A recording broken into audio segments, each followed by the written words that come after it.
Good morning, everyone. Today we have a class on phlebotomy or and the Leishman stain, and also on the WBC counting. So this is Dr. Amrit Kaler, and today we will be discussing these three topics in detail. So what is a phlebotomy? It is a process of making an incision in the vein with a needle, okay, to get the appropriate amount of blood, whether it is for the oxygen measurement, or is it for the hematology, or it is for the biochemistry measurement. It is the duty of the phlebotomist to get the right amount of blood in the right tube for different investigations. And this procedure is known as venipuncture, and the person who performs the phlebotomy is known as phlebotomist. Now, the most important thing is the specimen collection. The specimen collection, you have to prepare the site, find out which site is more useful for the blood collection.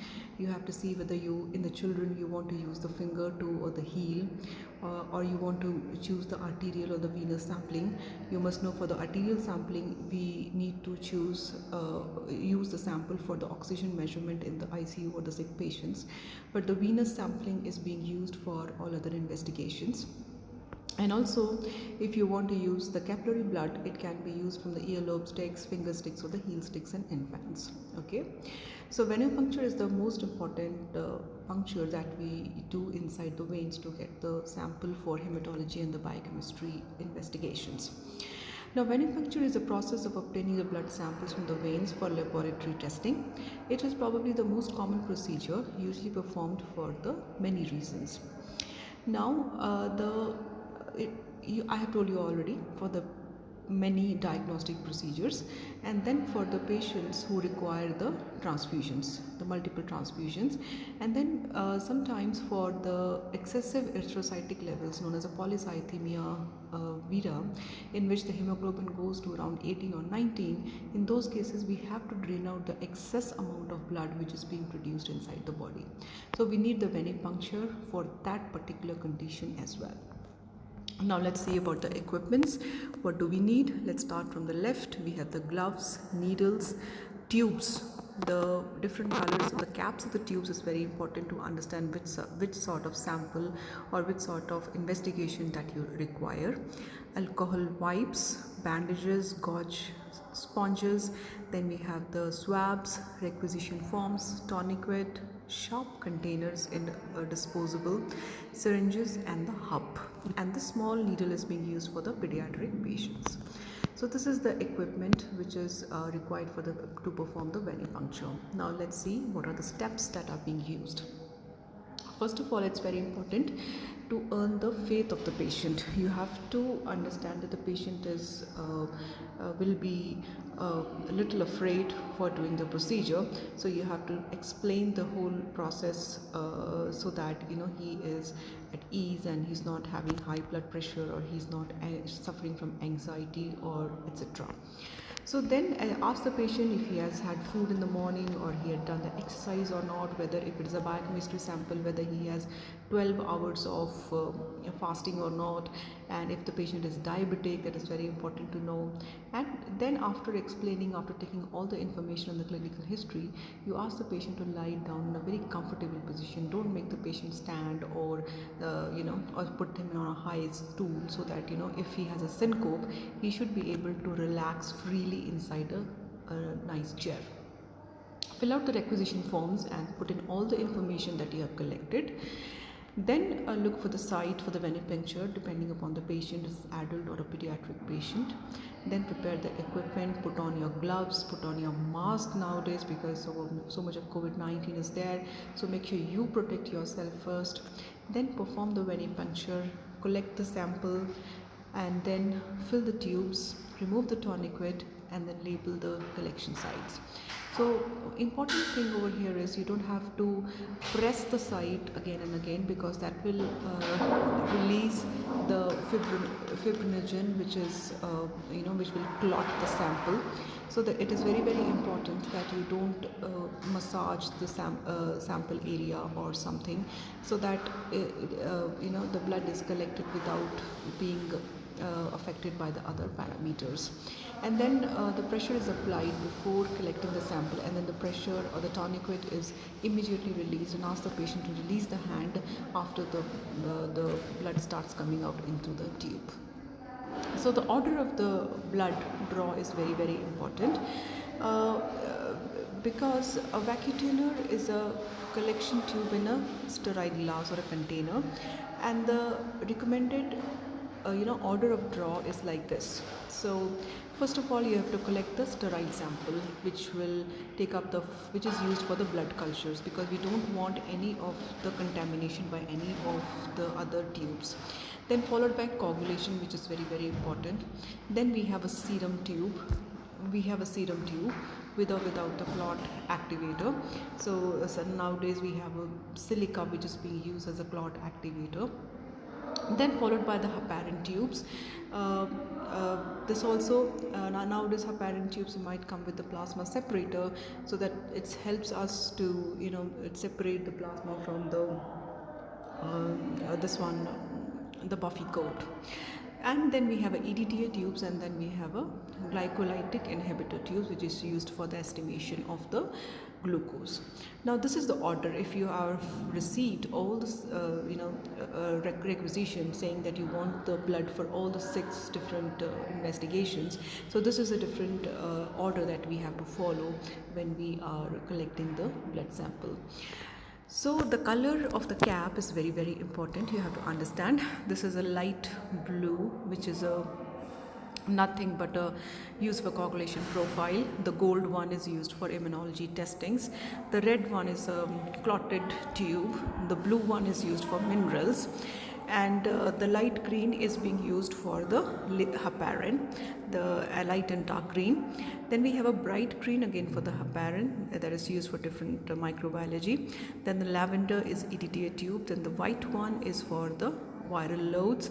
Pink one is used for blood banking, and the tan one is used for lead, and the gray one which is used for the glucose. So this is the rationale behind that. First of all, the bacterial contamination tubes, to prevent the bacterial contamination, we first collect the sample for the blood culture, followed by the coagulation tubes, and then we have the clotted tubes.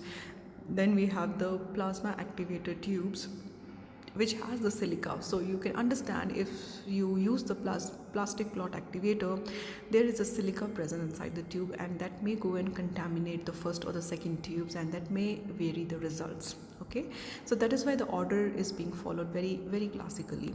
Then we have a serum separator tubes also, which also has the anticoagulant inside them.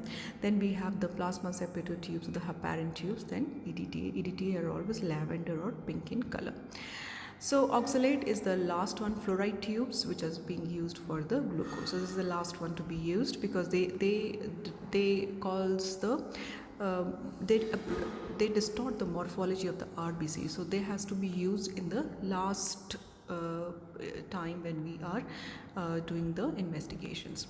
So the additives or the preservatives, anticoagulants which are being used, they prevent the deterioration of the sample, prevents the lysis, and once you have taken the tube with the anticoagulant and fill it with the blood, then you have to revert it 5 to 6 times up and down to make sure that the anticoagulant is being mixed. And there's a typical technique for it. If you go to the YouTube, you will be able to see, or otherwise I will be able to help it when you join back, and I will make you understand how the tube is being mixed in the laboratory.